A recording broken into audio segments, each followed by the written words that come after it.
Howdy, everyone. Great to have you on with us tonight. I am Christian Scott. I'm our host at Cyber Judo here. I'm also joined by the fantastic Shane Scott, which is serendipitously, yes, my brother, but also fellow ethical hacker. Today, we have a very special topic to cover around particularly the national public data breach, but also going above and beyond just saying, hey, freeze your credit. What are all the other considerations for us as individuals, as also folks who are trying to protect our families, as well as folks who are trying to protect our organizations and our colleagues, how we can learn from this data breach and how we can protect ourselves and safeguard our identity, especially when pretty much everyone's social security numbers are out there. What I'm going to do here in just a quick moment is I prepared a presentation in advance with some kind of tips, some tricks, and all that kind of stuff. We're going to go through that. Shane and myself, as well as joined by anyone else on our team, will kind of provide a little bit of input, a couple 2 cents here and there, based on our own backgrounds as white hat ethical hackers. Also, in this process, what we'll do is at the end, I will make sure I would distribute a version of this PowerPoint for everybody. So this way, you folks have that for yourselves as a cheat sheet. Again, you could share it with friends and family, colleagues, all that type of stuff to protect yourselves. That being said, give me one quick second here. We'll get this shared right out and we'll jump right into it.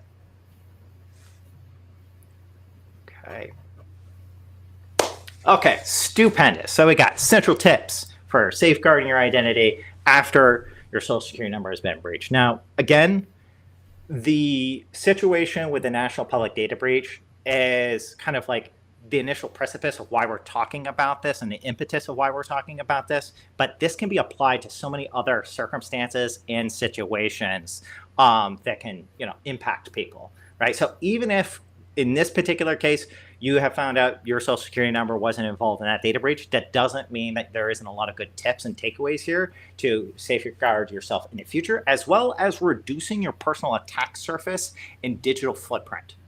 With that being said, the national data public the national public data breach, I just want to briefly highlight this, just the who, what, where, when, and how it kind of went about. So first and foremost, so this originally happened back in April earlier this year from a particular threat actor group calling themselves US DoD. They claimed that they had stolen approximately 2.9 billion personal records from the national public data, right, which is a company that essentially specializes in aggregating public records and information together, right? Now, since then, it has been surfaced and it has been confirmed, right, that there are a lot of social security numbers that have been involved in this process.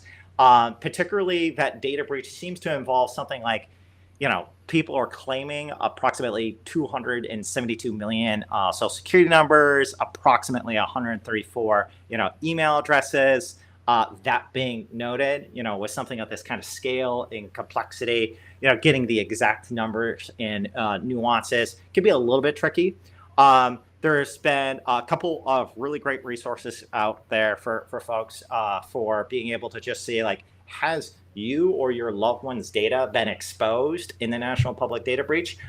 These two sites and resources here. There, again, this content will be posted after effect on LinkedIn for everyone to kind of look through, and those hyperlinks will be clickable there. But that being noted, again, this is much more than just the national public data breach, right? This is really thinking about, okay, starting from a point of what is identity theft? What are some of the warning signs? What can I do to then protect myself? What can I do to protect my loved ones, right? That's the kind of key things that we're trying to extract in this session here. Now, it's important to be able to recognize some of those big signs of identity theft, because that allows you to be able to get a whiff of what's starting to happen, right? And then contain the situation before it unfolds and gets worse, right? And some of those aspects, when we talk about identity theft, those are malicious actors who are using, yes, your name and your addresses, your phone numbers, all types of stuff to essentially create like a fake dossier of you, right? And then use that fake dossier and profile of you, right, to, instantiated with your credit card number or your social security numbers or bank account numbers or medical information, right? Go to make false claims on your behalf, right? That might be trying to open up bank accounts in your name. It might be trying to open up a loan in your name. It might be trying to claim Social Security benefits, right, in your name. There's a lot of different elements in which identity theft can kind of spiral out, but also there's the consideration of, okay, yes, maybe all my information is out there. There's not just identity theft to be worried about, right? There's also all these other types of fraud, right? When a malicious actor, knows you and your phone number, and they know the relatives that you have and all that kind of stuff, they can leverage that in more complex fraud schemes, that type of stuff. And Shane, good sir, some of those fraud schemes that you've kind of seen, right, or other common scenarios, what are some of the big ones that kind of pop to your mind? Well, some of the ones that people don't think about at all that folks often fall victim to when this kind of information is out there. And again, attackers are able to go and leverage their extended network of that particular victim would be things like title fraud. They can sell your house right out from under you in some circumstances. Healthcare fraud, where people can circumstantially use your healthcare benefits right out from under you. Tax fraud, being able to have sufficient knowledge of your extended network to be able to file tax returns on your behalf and collect your refund, or create tax consequences for you. There are a lot of different types of things that you can potentially fall victim to when even small amounts of this information is out there, because again, especially with the proliferation of artificial intelligence and machine learning when it comes to big data, it's very easy for an attacker to aggregate absolutely astronomical amounts of information from various leaks, from various breaches, to be able to build a profile that's complete enough on you. That's a really good note that you made there. So, a lot of us are kind of familiar with like fraud that kind of occurs in the circumstance of like, grandma gets a text message, that looks like it's from, one of the family members. One of the family members is asking for help, asking for money, so it might be, hey, can you go to the store and buy an Apple Card and scratch out the back for me and then take a picture of it? Or, hey, can you transfer funds here, and that type of stuff, right? But to your point, right, with generative AI now, there have been a couple of cases and reports that I have seen, right? And these are from personal reports I've had from folks where they've actually had extortion scenarios where malicious actors spoofing, the phone number of a relative, right? They're using generative AI to clone that relative's voice and then make it sound like they've been kidnapped, right? Have you heard about some of these circumstances? I have not only heard about it, I've seen people talking about doing this on the dark web.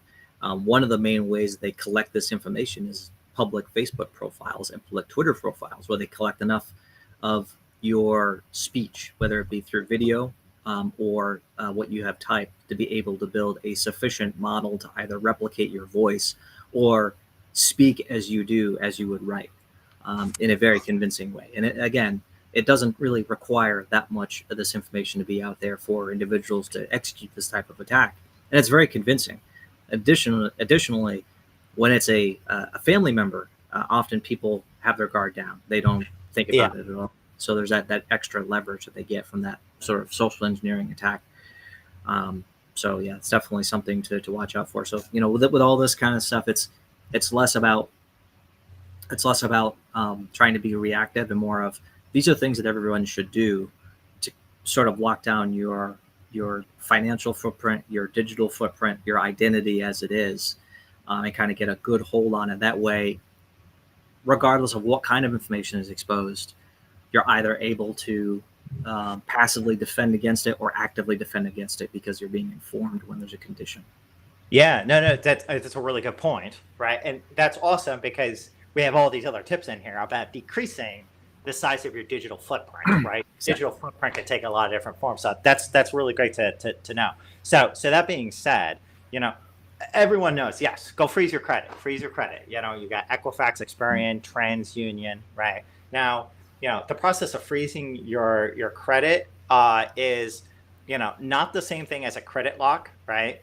So basically a credit freeze is just, temporarily, freezing your accounts so that there's, queries and accounts that are being trying to open in your name, right? That can't happen, right? That being said, it's for the most part quite easy to, set up an account with Equifax, Experian, and TransUnion and then put those credit freezes in. There's some apps out there that we'll talk about in a moment where it actually has an API native for that, so someone can just click a button in the app, and then it'll turn on and off the credit freeze. But a really good element, this is pretty much where everyone else stops. They say freeze your credit. Okay, guys, we're done. That's all we got for tips. Your social security number has been leaked, and that's all you can do, right? And it's like, you got to tell me there's more that I can do here, right? Once your sector's got all this information, they can do all this type of fraud and whatnot, and you're telling me that's the only thing I can do. One of the important elements that you were calling out is check systems and freezing that. Right. Can you tell folks a little bit about what check systems is and what a malicious actor could do if you don't freeze your check systems account? Absolutely. This is exactly the same thing as Experian, Equifax, and TransUnion, except it's for the banking industry, not the credit industry, which means when you go to open an account with Chase or SEFQ or whoever, they check here to make sure that you are who you are and that there aren't conditions in place to prevent you from opening an account. So similarly, like these other services, this is a free thing. You can, if you go to their website, you can sign up for an account for free. You can sign up for the notification for free, and then you can execute essentially a freeze. And again, like Christian was mentioning, this does not stop you from using your credit or anything like that. Literally what it does is it means that any kind of hard inquiries, as well as any kind of new accounts or attempts for new accounts, are rejected. And they're rejected because, of course, the whole idea with the freeze is that you have intentionally halted the process, not in perpetuity, but until you lift the freeze, unless you've set a date. Yeah. So it doesn't stop soft credit from happening, but at the same time, you can't get someone can't open accounts in your name. Now, that's not to say that not having this stuff in place with notifications is still not a good idea, because if someone executes a soft inquiry, whether it be for a bank account or credit, if you got notifications in place, you'll know that someone is poking at your information, and then you can take further steps. That's a really good point. And so it's just basically like you're freezing your credit, right? You can freeze it, you can unfreeze it when you need to, right? So by default, right? Like, how often throughout the year is somebody applying for new loans or opening up new bank accounts? Once, twice a year, right? So why do you have it, right, unfrozen the entire time? By default, right? Have it just frozen, right? It's like leaving your front door unlocked. There's just no reason to do it. Yeah. It's a simple process. It's just a key. It's not like you got 50 deadbolts and a combination lock and, like a face scanner and, finger. It's none of that. It's just a key. So you're talking about a password and a PIN, and usually two-factor. I believe they all require two-factor now. So, before we get into more of the elements, one of the things that I think is good for us to just call out is that, so folks, freeze your credit, but also look at your credit reports on a regular basis, right?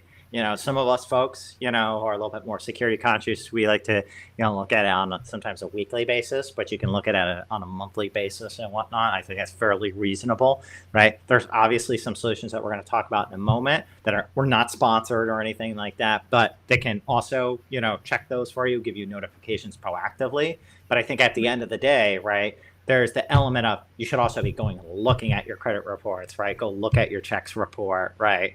And see if there's anything abnormal on there, especially if this is your starting point, right? If you recently just froze your credit, it doesn't prevent anything that has already occurred, right? There might be already something to establish a clean baseline. Exactly. So make sure you're looking through your credit report, your checks report first, and then continue to do that on a regular basis. Now, what I'm going to do, or what we're going to do here, so all the other tips and tricks that we have here that are coming up, we got to start with the most obvious and then get to the less obvious, right? There are some of these obvious things that, they really should go unsaid, but it's still really important to call out. And I think that what Shin and myself can do is kind of just provide a little bit of context in regards to even those obvious things, really why there's more gravitas to those obvious items, right? For example, Shane, can you describe for folks what's on screen here in regards to the Hercules 1600 watts? Absolutely. This is a nuclear reactor. That thing gets so hot, it's crazy. I'm just kidding.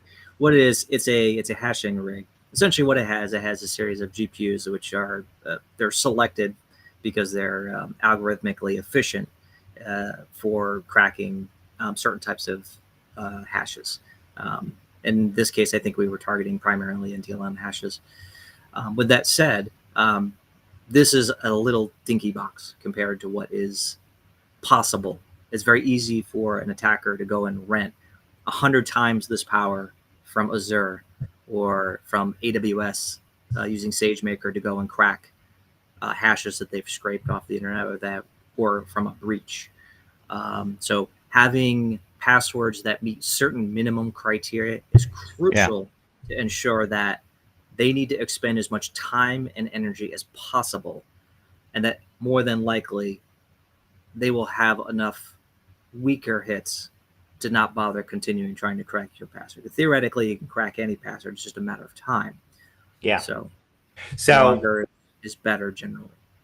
That being said, for our audience here, in a nutshell, when a data breach occurs, sometimes your password is breached in plain text. Sometimes it's in this cryptographic hashed format, right? And it's not supposed to be reversible, but with a really, really powerful computer, right, in these graphics cards in a computer, right, you could kind of brute force and figure it out, right?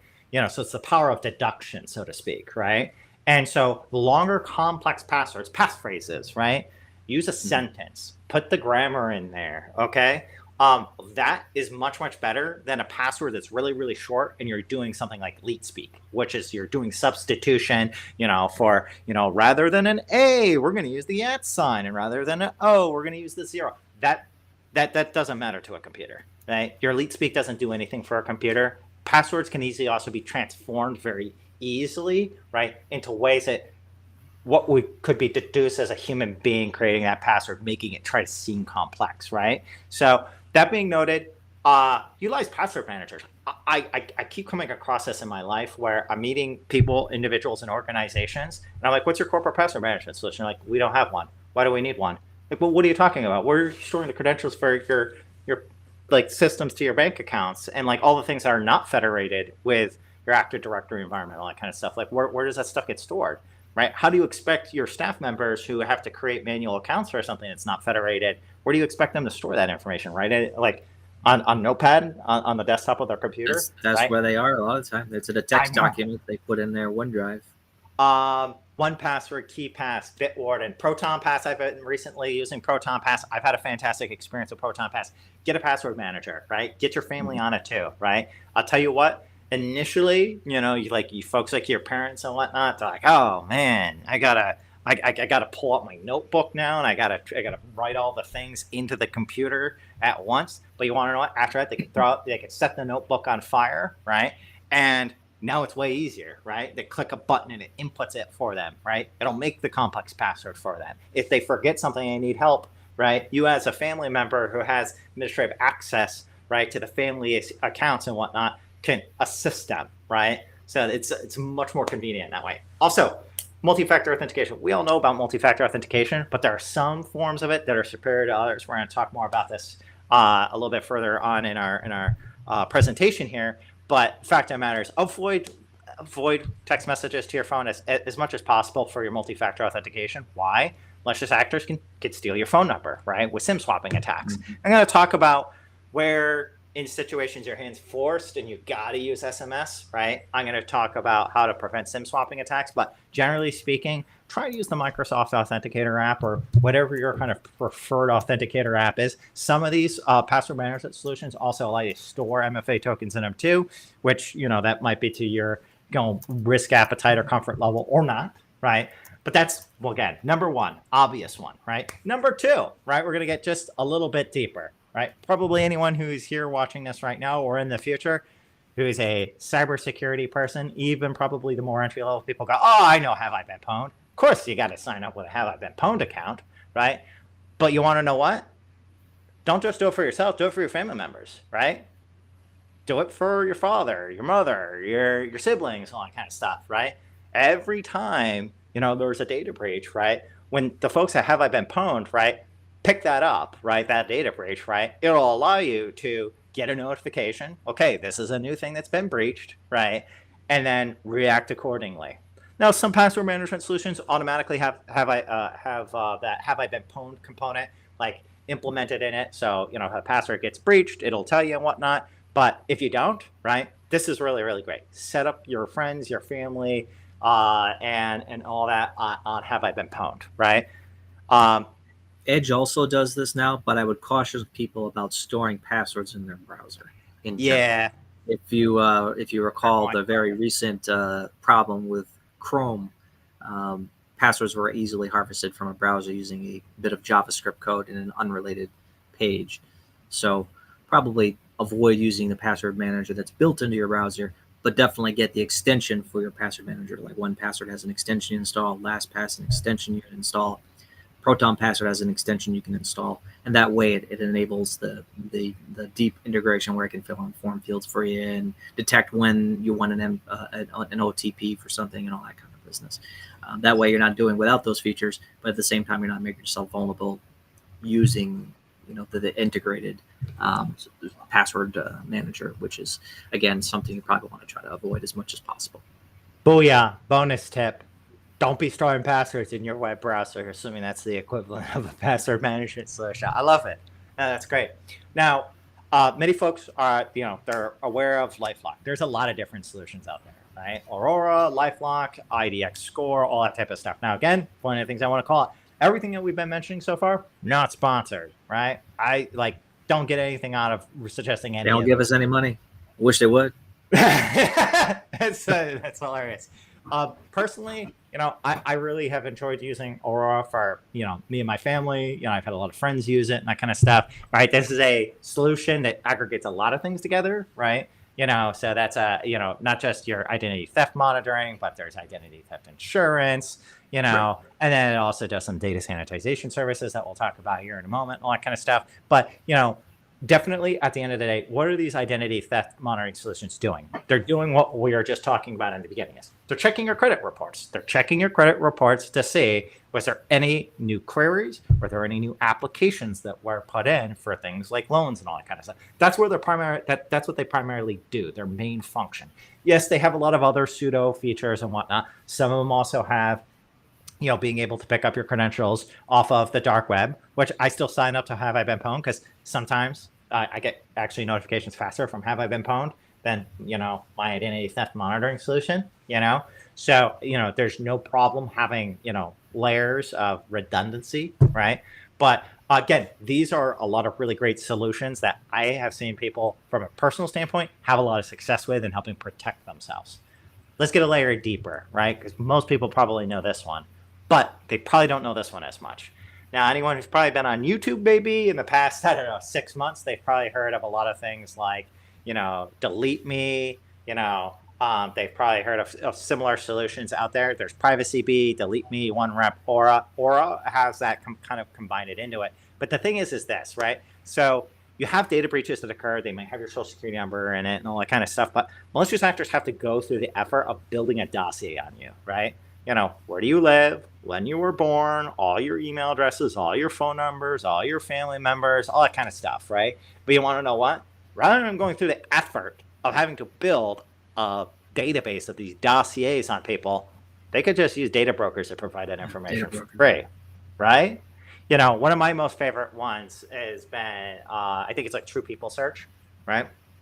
Especially because it's completely free too. You type in someone's name and it gets like this specific. It's like, this is the person's birthday and they live here and here's all their family members and all their phone numbers. And you're like, this is really creepy, because at the end of the day, every single time someone's using a new app, a new website and all that kind of stuff, get all the terms of service and everyone just scrolls through it. And a lot of time you're consenting to someone selling your data. So these data brokers, they have your information where you've previously kind of consented in some, I'm going to say, sticky fashion. It's not obvious and in your eyes type of consent, right? You may not even realize what you're consenting to. A good example, a very recent example, is with LG and their mobile app for their smart devices.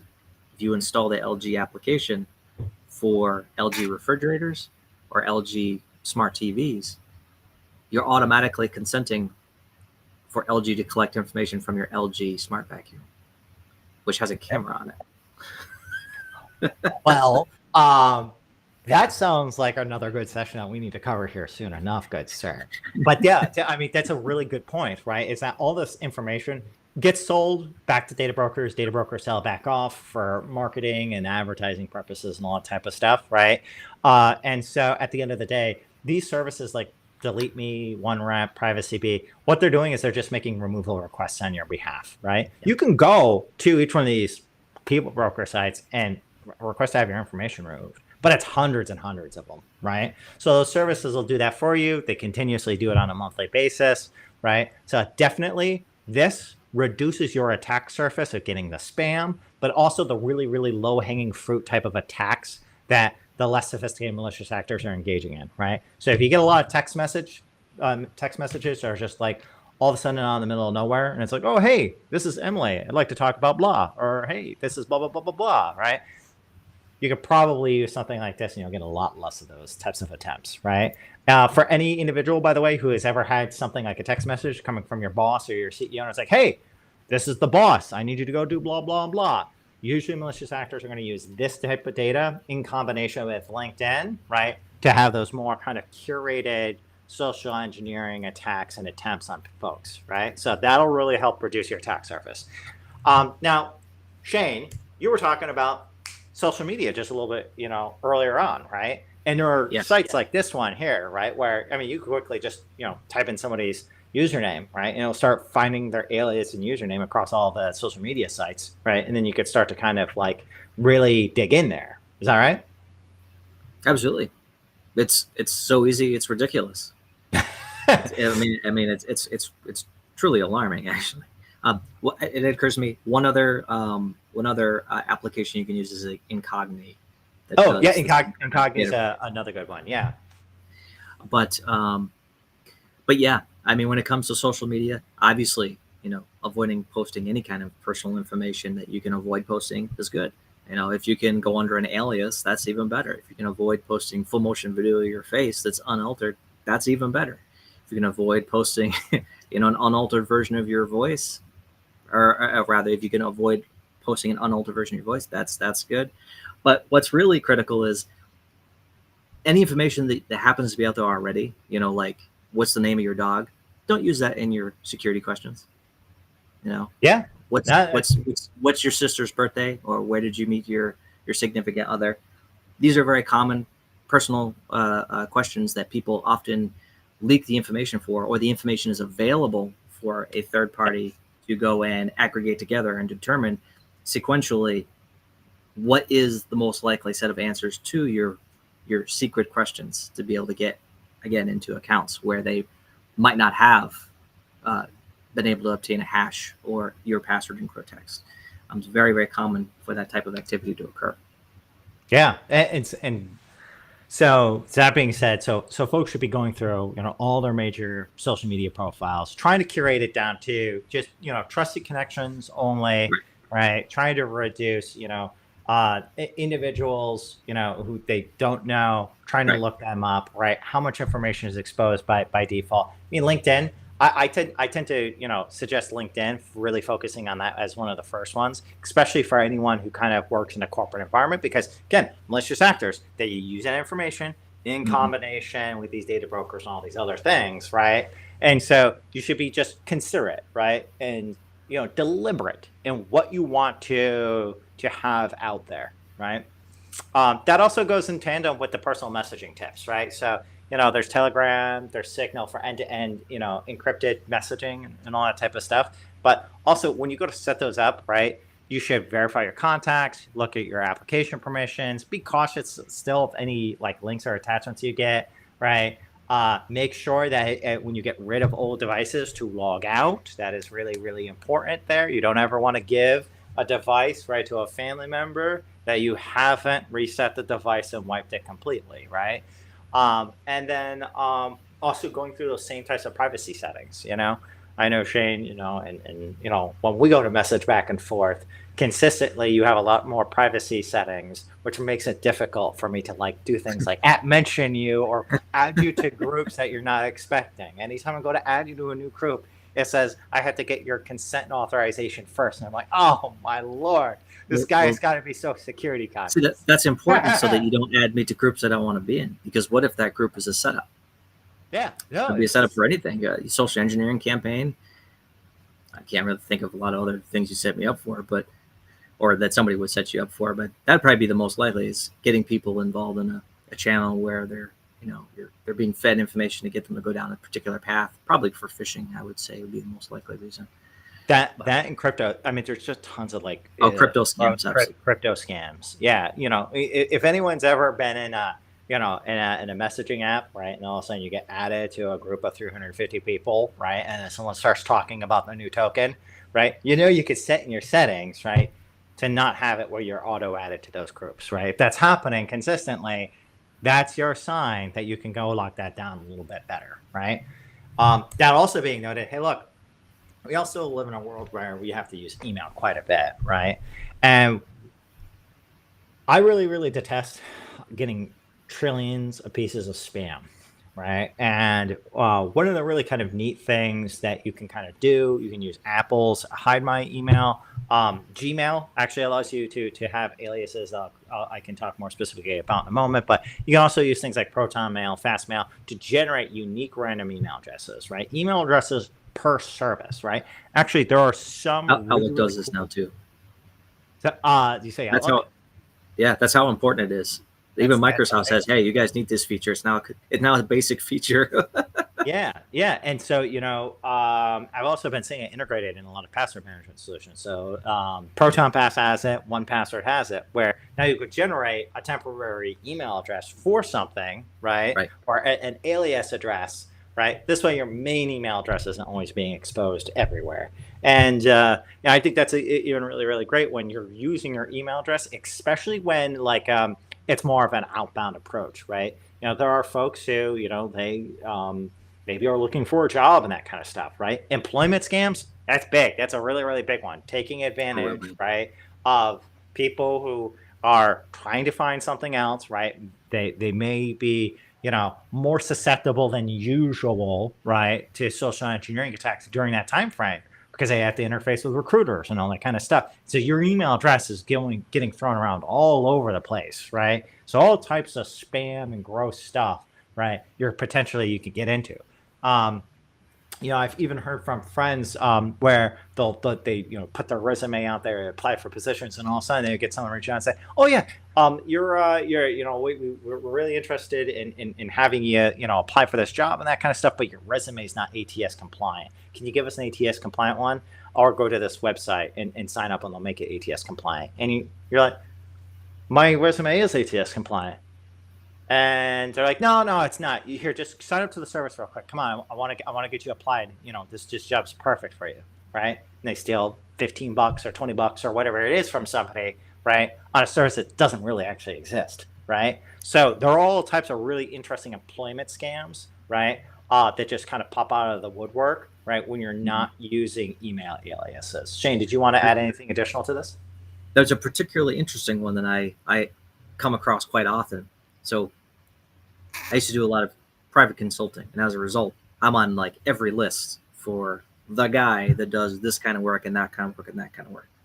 Consequently, I'm also on all the lists for spammers for those types of things too. So anytime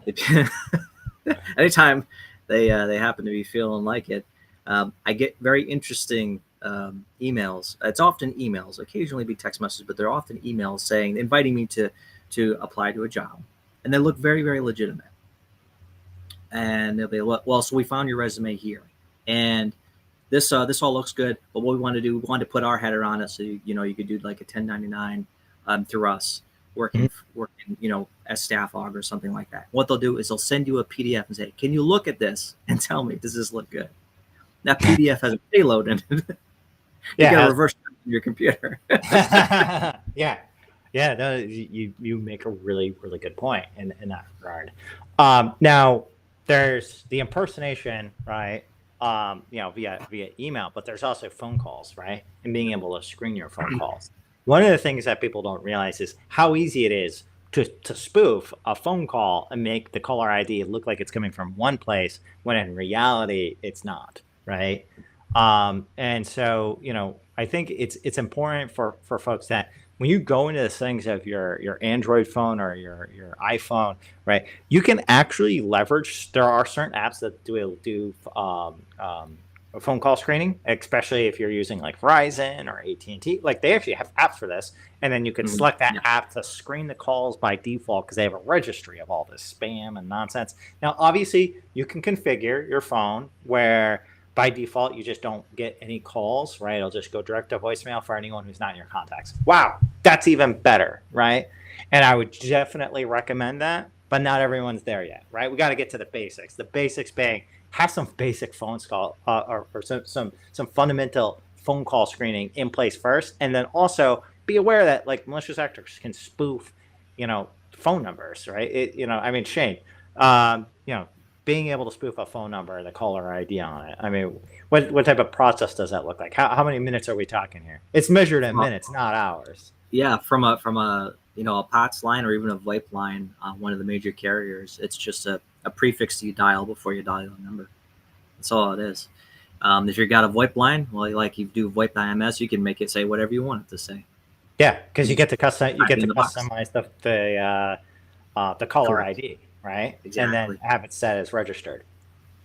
One of the other things when it comes to reducing telephone scams and telephone spam, this is going to sound silly, but it helps. It's only going to help like maybe with 10 or 15% of it, but sign up for the do not call registry. Yeah, It does actually help a little bit with yeah, people who are somewhat above board. It's not going to stop malicious actors, but it'll stop other bulk spam. yeah. That's a really good point, and that's in the detailed version of the slide deck that'll be disseminated out. So, good one there. Last big note when it comes to spoofing phone numbers, folks. Also apply that consideration for when you're at work, right? If you're at work, right, and you have an IT department or you have an IT managed services provider, you have an IT consultant, and you just get a ring, a phone call, and someone's like, oh, yeah, this is blah, blah, blah, blah, blah from the help desk, right? I need to do blah, blah, blah, blah, blah on your computer. Understand that phone call, right? A malicious actor can spoof that. They can make it look like it's from your IT department, your IT MSP, whomever, right? And so you really need to gauge in the process of, okay, well, what I'm going to do is I'm going to call you back, right, at the verified phone number that I got in my records. Bye, Right. right? So, a lot of these tips, they apply to us as individuals, and then also individuals trying to protect our family and friends, but also this reduces the attack surfaces of the businesses that we work at, right? And ideally help prevent social engineering attacks that malicious actor, the person is the first fact, is kind of that first landing spot, right? To compromise the rest of the organization, right? Reducing that attack surface. That being said, talking about phones, like, I mean, we can't talk about phones without talking about SIM swapping attacks. Now, there are probably some folks who are watching us right now, and they've probably been through a lot of boring know before training in the past, right? A lot of things are the basic tips and whatnot, but not getting as practical as saying, you can go do this specific thing, right? So every phone carrier allows you to set a secure PIN on your phone so Mhm. that your phone number cannot be transferred to another carrier. That's what a SIM swapping attack is. A malicious actor, what they do is they're not social engineering you, they're social engineering your telecommunications provider or cellular provider, right? Hey, this is Dan. I want to switch from Verizon to AT&T. Yeah, this is my information. Here's my social security number. You got my authorization to go do it. Do it. Switch it to this Mhm. account over here, right? And now, what has the malicious actor done? They've taken your phone number that was with your, verified account with, let's say, Verizon, and then they've switched it over to another cellular carrier in the hands of somebody else. It's going to Yeah, start they actually receiving. own it at that point. They own it. They're receiving your phone calls and your text messages. And you know what the scary part is? Most people, because they're at home a lot or in the office, right? And they have Wi-Fi set up on their device, right? They won't notice initially. They just stop getting as many text messages and calls, right? They don't have any notification. It was like, oh yeah, by the way, this thing happened, right? Maybe when they reboot their phone, they'll say, oh yeah, by the way, you don't get any cellular service. And they're like, wait, that doesn't make sense. So by the time somebody's figured it out, the malicious actors probably had your phone number for a matter of at least an hour or more, right? And what are they going to try to do? Well, I'm going to try to break into this person's social media or this person's bank account. And I got their password, right? Because I know that they commonly use the same password everywhere else. Okay, great. Now I'm going to send a verification text message, right, to the phone number I can control as a malicious actor, and now I can access someone's bank account, right? So sometimes we all have to deal with crappy MFA. Forgive me for my French there, but just really insecure poor MFA, right? Like using SMS text messages and phone calls, right? The way we can kind of, from a defense and depth perspective, make up for that with a compensating control is we can, with our cellular carriers, every cellular carrier supports this, you can create a secure PIN on your phone, right? And when I go to disseminate a copy of this, it'll have all the hyperlinks to all the major carriers and all that, right? And then with that secure PIN, which takes about 5 minutes to set up, right? That malicious actor needs to now know that PIN number to go transfer your phone somewhere else. Now, here's another good pro tip alongside that. Don't have the PIN be the same PIN that you use for everything else. Stop using the same PIN for every, ATM thing and all that kind of stuff. Stop using the same PINs. Malicious actors. It would make sense to change it once in a while as well. Yeah. Maybe not as often as your passwords, but it's a good idea to not leave it to the same thing. And if you have multiple lines, don't use the same PIN. Also, use the maximum number of characters they permit. So, like a lot of the times, at least in the olden days, it used to be 4. A lot of them now support like 8, 16, and 32 digits. Use a longer PIN. You're not going to be using it very often. And you can store the PIN in your password manager. There you go. Perfect. Love it. And so this attack right here, this attack is so effective and it's so easy that malicious actors don't even go for another route because there's enough victims just in the scope of this that's effective against. Because theoretically, in actuality, an attacker could go and they can collect certain information from you to be able to determine your IMIE, and they could determine your telephone number and then your carrier, and then from that they could go and on a GSM modem they could IMIE clone and then register themselves on the same network, assigning themselves the same MSISDN, and the way that the lookup systems look, they would be the most recent registration, so they would get all the calls and text messages. So they could temporarily steal your network or steal your service, but they don't even bother to do that. It's not necessary. There's so many people that don't have a PIN. You can just port people's numbers all day. Yeah. Like literally. Yeah. No, that's a really, really good point. Now, last big one. And I think this is really, really helpful, especially for family members. So sometimes we all have that kind of family member who buys things from sketchy websites still, right? And whoa. Yeah, right. And then they wonder why they're getting suspicious transactions on their credit card and all that kind of stuff. So first and foremost, there are a lot of different solutions out there, privacy.com, zen.com, that allow you to now create virtual card numbers, right? Virtual card numbers allow you to have it locked to a specific merchant with a specific budget. Now, again, I'm not affiliated, not getting sponsored, none of that kind of stuff. But privacy.com, I use it personally. It's free. Yeah, obviously, you can, I'm certain, buy more stuff from them or subscribe for more stuff, but it's actually free, right? Because the way they make some of their money is through merchant fees, right? So when they have cards kind of go through them. But that being said, those virtual cards, I can say, hey, listen, here is my virtual card for Netflix. And it's going to be dedicated just for Netflix. I put it in when I go to subscribe to Netflix, and I set a budget, a spend limit on a monthly basis to $15 a month. Let's dual purpose. One, if Netflix gets compromised and a bunch of credit card numbers are out there and that kind of stuff, you want to know what? I don't have to worry about it, right? Because it's locked to that specific merchant. I can also just go into the app and I could just hit pause or delete card. There you go. Bing, bada, boom. Right. But also you get the additional benefit of all those kind of like, I like to call them Nosferatu subscription fees, right? These Nosferatu. Yeah. It's like you got your Netflix and you got your Uber, right? And you got your BMW heated seat subscription. Yeah. Everything's a subscription now, right? I can't believe that one. It's so real.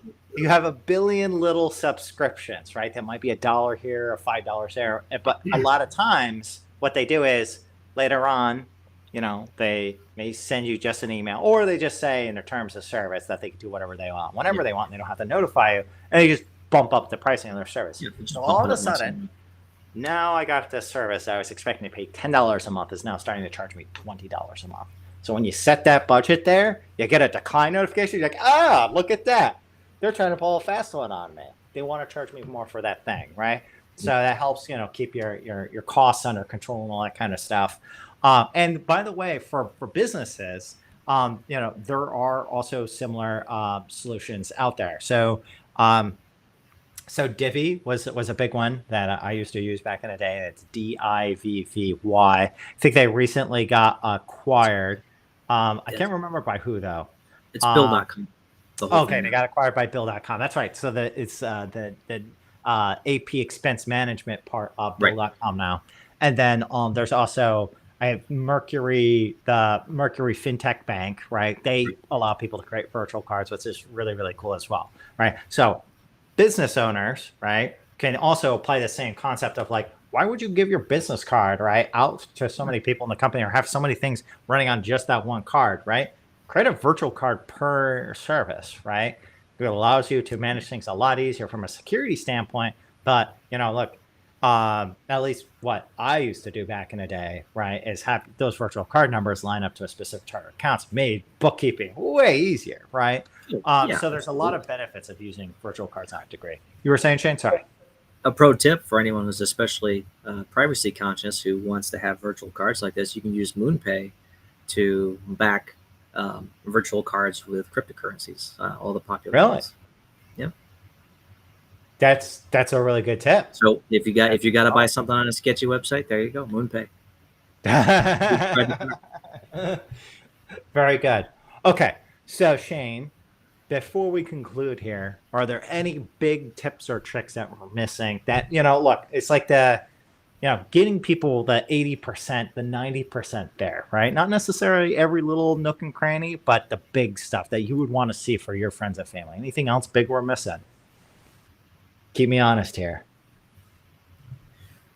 I feel like this is the majority of the big stuff. One other thing that I would suggest that people, again, periodically do as just a comprehensive or holistic periodic inspection of your security as it exists today, given the propensity and likelihood and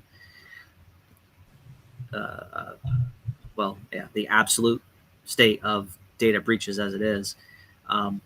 Periodically, if you own a home, periodically check with your county office and make sure the title is in your name and no one's trying to transfer it out. This is a very, very common thing. A lot of people don't hear about it. It's extremely common.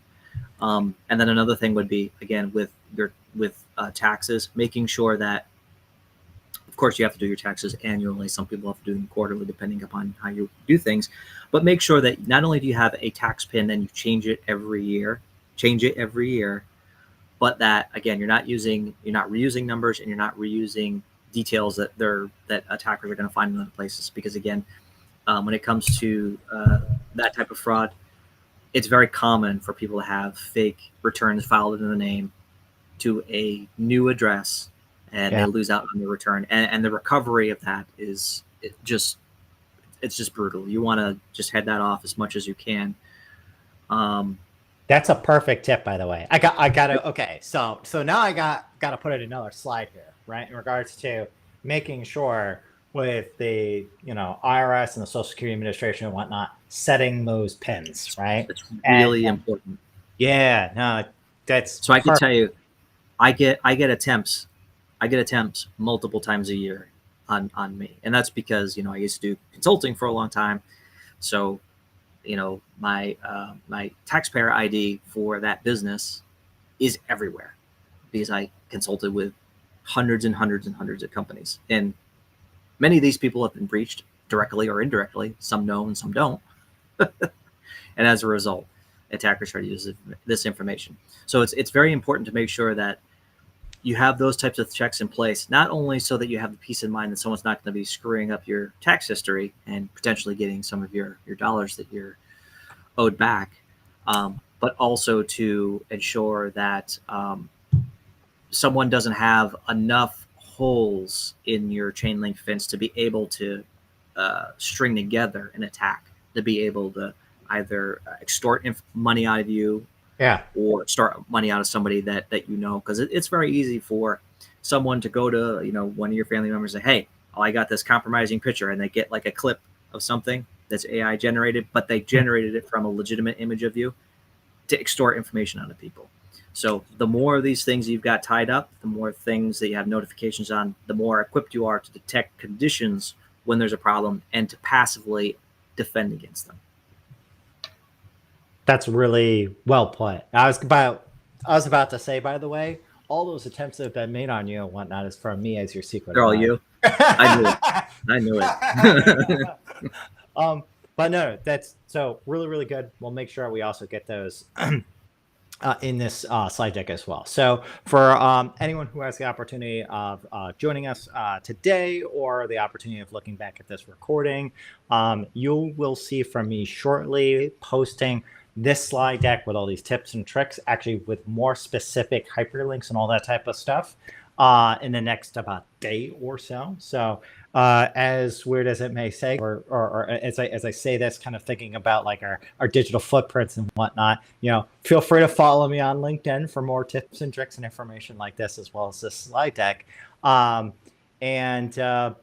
certainly, as time continues, right, provide more insights like this, where individuals as well as organizations can better protect themselves from malicious actors. So Absolutely. That being said, Shane, thank you so much for joining me tonight. I really appreciate it. One more thing. I just thought of one more. Oh. Now, the only reason why I mentioned this is that I have seen, again, mode. Okay, what do you got? On the dark web, people talking about building botnets to do this. So obviously, people, when they are building an account for something, they'll be presented with a recovery key, like a BitLocker recovery key, or their LastPass recovery key, or their master key for their 1Password.